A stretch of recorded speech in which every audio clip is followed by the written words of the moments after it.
Iranian poet Payam Feili is seeking asylum in Israel because of the danger that he faces if he were to return to his home of Iran. Now, he happens to be a homosexual, Payam. After fleeing Iran because of his sexuality, he went to Turkey in 2014. He's been there ever since, but he actually recently traveled to Israel, and he wants to stay in Israel. The reason why, he wrote a very short novel called I Will Grow, I Will Bear Fruit, Figs. And he's going to watch that being performed as a play, and he actually wants to leave. Okay, one Iranian guy seeking asylum in Israel, one gay guy. Why is this important? Well, all eyes are on Israel right now because given the political climate, I mean, this is very symbolic and it means a lot. Israel's known for taking in a lot of refugees. They do. They take a lot of people from Africa, for example, from sub-Saharan Africa specifically. But, taking someone because of their sexuality is quite different. And, and it's quite a strong statement if they do. I personally think they are now that everyone's talking about this. I mean, of course, that would give him asylum-seeking status if he's being persecuted because of sexual orientation. That's for sure.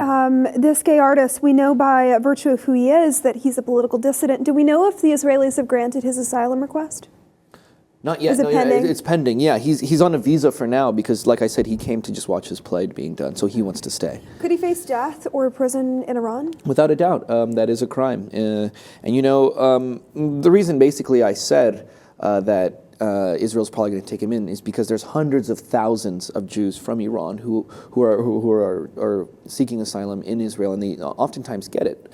Israel often prides itself as being the home, and it oftentimes calls on Jews. When we saw the tension between communities in Paris, for example, when it came to a lot of Jewish neighborhoods, Israel came out publicly and said, "Hey, if you don't like the way things are, move here." He's not ethnically Jewish, though. Correct. Right. He's Persian. Okay. Yeah. Okay. I mean, look, he has a pretty good case, and Israel is a liberal democracy. They're known for taking in asylum seekers, as you mentioned, and I mean, he makes a pretty good case for being there. Somebody who faces death because of sexual orientation. That's wow.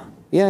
And somebody should help him. One thing that definitely helps his case is, he's had a lifelong obsession with Israel. He's always loved Israel a lot. He's actually not even Jewish, but he has the Star of David tattooed on his neck.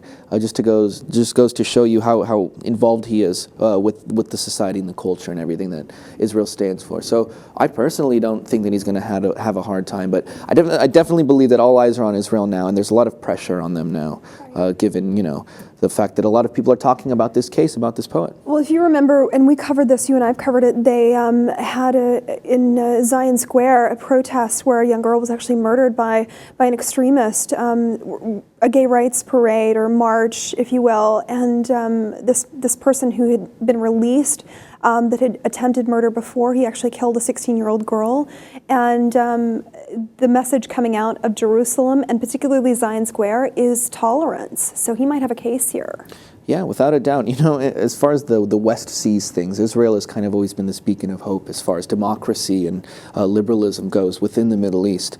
Whether the West wants to change the cultures of the Middle East and as far as religion goes or culture and everything else, I mean, that's a different story. That's a different discussion. But without a doubt, Israel is always rewarded. And they are our biggest ally in the region for a reason, right? Given the democracy and the freedom. But anyways, we're going to have to wait and see whether or not Payam Feili will actually get asylum inside of Israel.